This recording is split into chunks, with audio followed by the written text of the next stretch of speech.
Ya, terkait kejadian ini adanya dugaan pengeroyokan salah seorang siswa ya oleh teman siswa yang lain ini. Monggo Pak, kami minta sedikit keterangannya. Sesungguhnya peristiwa ini sudah berlangsung cukup lama dan kita sudah melaporkan pada Polresta Cilacap ini tertanggal 8 Juni 2022. Kita sudah melaporkan kejadiannya pada Polresta Cilacap karena ini antara korban dan terduga pelaku masih berada di bawah umur, maka pelaporan kita juga masuk pada apa namanya ini di apa namanya Reskrim ya Pak ya, di PPA ya. ya PPA Pak. Ya, ya. Ini kejadiannya berarti sudah 1 tahun lebih bahkan ya Sudah Pak ya. Kalau 8 Juni pelaporan, sekarang saja sudah bulan Desember 2023, berarti 1 tahun lebih ya Pak. Belum Ya, ada penanganan gitu ya Pak ya. penanganan kita sudah melaporkan, sudah ada mediasi, tapi sampai dengan hari ini, bulan ini, jam ini belum ada penyelesaiannya gitu. Kami dari pihak korban sesungguhnya berharap bahwa kasus ini segera diselesaikan dengan baik dan kemudian tidak ada lagi kekerasan-kekerasan pada anak, terutama terjadi apalagi yang berbasis pondok pesantren. Ini saya menginginkan bahwa ini adalah merupakan kasus yang terakhir. Jangan ada lagi kekerasan terhadap anak pada dunia pendidikan. Seperti itu harapan kami dari kami. Karena ini sudah menyangkutnya, apalagi korban sampai masuk ruang ICU 5 hari dan dirawat, kemudian juga mengalami luka yang cukup serius di bagian kepala karena pengeroyokan diduga ini lebih dari 10 orang. Itu mengalami apa namanya sakit yang sangat luar biasa sampai kejang-kejang tidak sadarkan diri. Ini tidak hanya terjadi sekali 2 kali dan pengobatannya juga sampai 2 tahun di RSUD Banyumas. Ditanggung sendiri oleh pihak korban ya Bang selama ini. Ya, karena ini orang tuanya hanya tukang bangunan bulu lepas lah ya. Kemudian juga pada waktu itu saya lihat BPJS-nya tahu nggak aktif atau bagaimana. Intinya pada waktu itu harus mengeluarkan biaya dan harus menggadaikan sawah karena ya biayanya cukup lumayan untuk pengobatan selama di rumah sakit maupun pasca mengalami trauma dan berobat jalan selama 2 tahun. Biayanya cukup lumayan dari pihak keluarga, sedangkan orang tua pihak korban ini sangatlah tidak mampu secara ekonomi. Berarti itu ada bukti surat tanda terima pengaduan juga ya sudah ya Pak ya dari Polresta ya. Sudah ada buktinya ini Bukti, tertanggal ya. 28 ini mohon maaf. Surat tanda terima pengaduan polisi ini ya dari Polresta Polresta Cilacap ya. Tanggal 8 2022 ini. Juni. Ya. Berarti ini terjadi di salah satu tempat pendidikan ya di Kecamatan Kroya ya Pak ya. Kecamatan Kroya Kabupaten Cilacap. Di sebuah lembaga pendidikan yang terhormat SMK dan berbasis pondok pesantren. Nah, ini kan menjadi keprihatinan kita semua. Masa di lingkungan yang berbasis pondok pesantren bisa melakukan tindak penganiayaan, bagi saya ini sangat kecil, sangat kecil, sudah di luar ambang batas pri kemanusiaan yang notabene-nya artinya santri bisa menyelesaikan peristiwa ataupun persoalan itu dengan baik tanpa harus melalui kekerasan fisik. Kalau kita menanyai dengan pihak korban, apa sih sesungguhnya peristiwa yang menjadi pemicu? Peristiwanya sangat sepele karena korban itu melaporkan, disuruh oleh pengurus dari pihak keamanan bila mana ada santri di komplek pondok pesantren tersebut yang kedapatan merokok itu supaya melaporkan. Nah ini berawal dari situ, berawal hanya melaporkan ada temannya yang merokok kepada keamanan pondok pesantren. Namun dari peristiwa tersebut akhirnya terjadi pengeroyokan yang mengakibatkan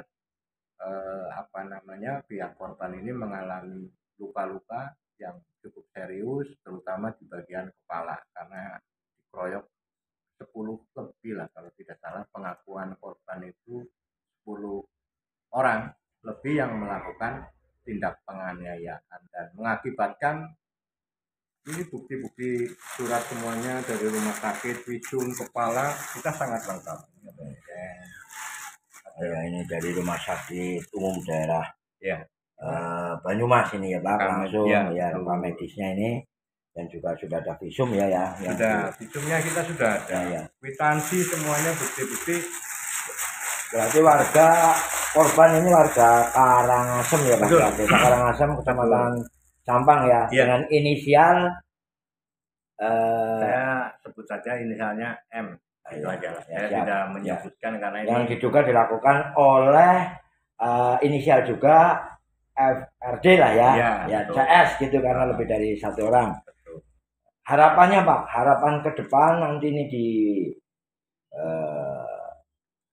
dilihat oleh dari pihak Polresta mungkin seperti itu harapannya, ini dari tindakan para pelaku ini untuk Polresta Banyumas harapannya, Polresta Cilacap harapannya seperti apa ini? Harapan saya karena PPA korban kemarin dari pihak korban juga dalam pembiayaan sampai menggadaikan sawah dan lain sebagainya, ini ada kebaikan lah dari para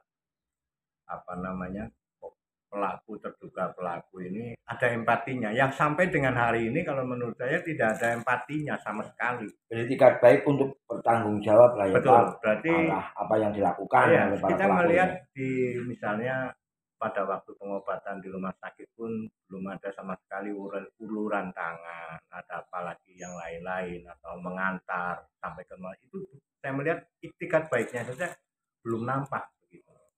Nah kita berharap ya mudah-mudahan kasus M ini kasus yang terakhir khususnya di wilayah Kabupaten Cilacap, khususnya lagi di dunia pendidikan yang berbasis pondok pesantren, stop segala kekerasan yang terjadi, apapun itu selesaikan dengan baik.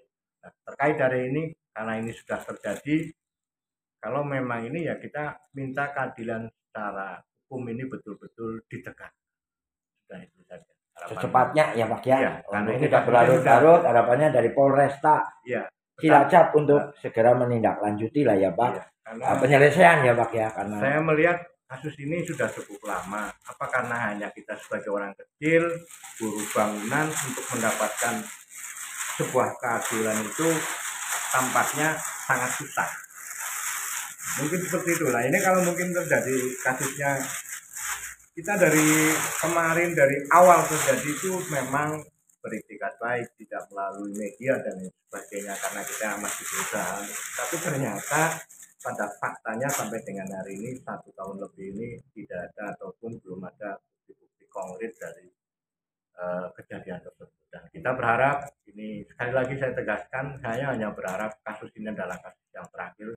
Kekerasan terjadi cepat selesai ya Pak, ditangani oleh selesai, jangan ada lagi tindak kekerasan di dunia pendidikan maupun di pondok pesantren.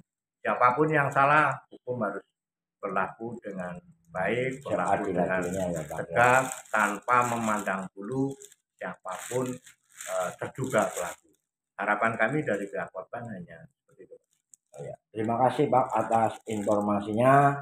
Semoga saja nanti pihak terkait seluruhnya, baik dari mungkin karena ini basisnya sekolah itu dari debat mungkin seperti itu, dan juga kan ini kan dari termasuk kawasan pondok ya Pak ya. Ya, terjadinya itu di dalam pondok pesantren ini yang sangat saya sayangkan, terjadinya tindak pengeroyokan ini yang sangat keji, sangat keji, di luar batas kemanusiaan ini terjadi di lingkungan pondok pesantren. Saya sangat menyayangkan peristiwa ini dan saya sangat sedih, sangat sedih. Akhirnya anak mengalami trauma yang cukup berkepanjangan dan akhirnya mogok, tidak mau ngaji. Nah, ini kan menjadi keprihatinan kita sebagai keluarga, sebagai mewakili dari orang tua. Ya, seperti itu, Pak. Ya, terima kasih atas penjelasannya. Dengan Pak siapa, Pak? Saya Papua Dasim, Warga Desa Karangasem, Kecamatan Sampang, Kabupaten Cilacap. Kita selalu peduli untuk dengan orang-orang yang membutuhkan bantuan. Ini termasuk orang yang sangat membutuhkan bantuan karena memang ini terzolimi. Kita harus berupaya minta hukum supaya ditegakkan dengan seluruh-seluruhnya dan seadil-adilnya. Harapan kami hanya seperti itu. Ya, terima kasih. Demikian penjelasannya pada hari ini, hari Minggu tanggal 3 Desember tahun 2023. Ya, Pak. Nuwun.